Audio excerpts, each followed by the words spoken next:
Hi, I am continuing with the my session once again, and now this time I will talk regarding the second quadrant of sell, inspire, and enable.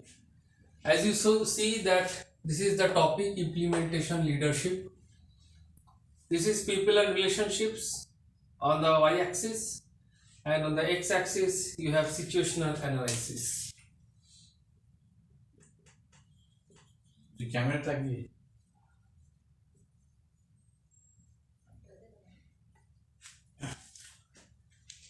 Now the situational analysis with respect to the second quadrant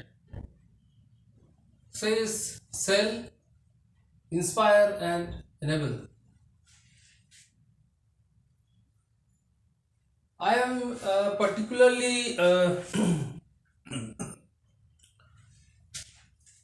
in situational analysis. I use, let's say, a tool of objective setting.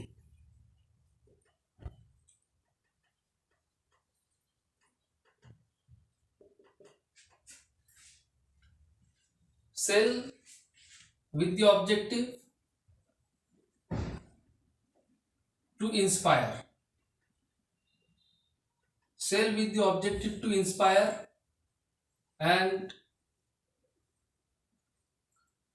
using people using people enable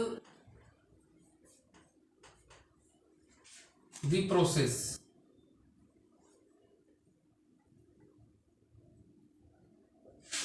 So what do I mean?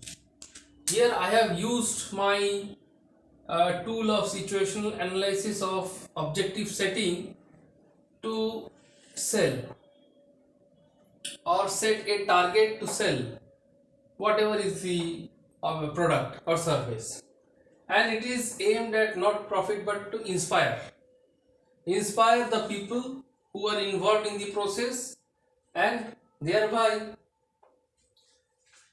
thereby using relationships of the people motivate them to enable the process. Using people and relationships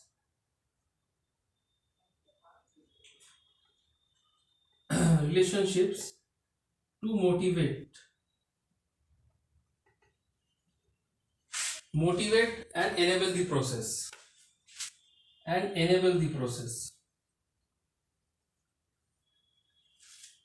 This is the thing in the second quadrant.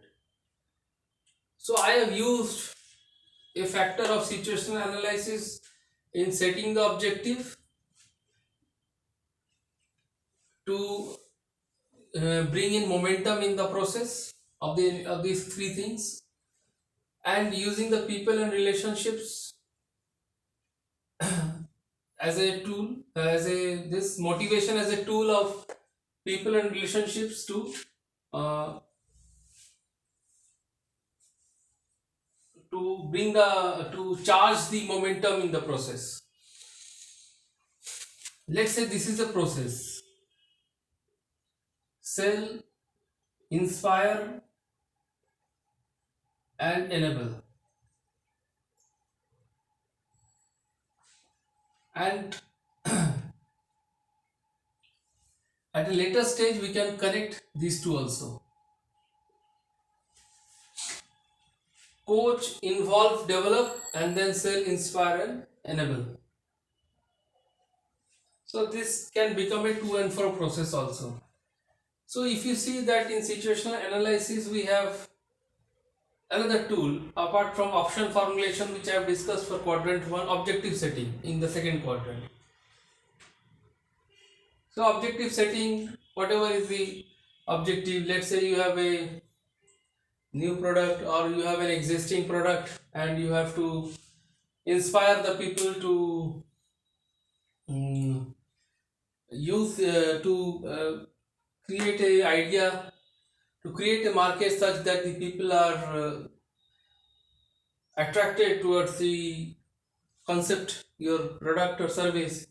So you have to use the people and their relationships to motivate, uh, themselves so that they are able to effectively execute the cell inspire idea, and thereby uh,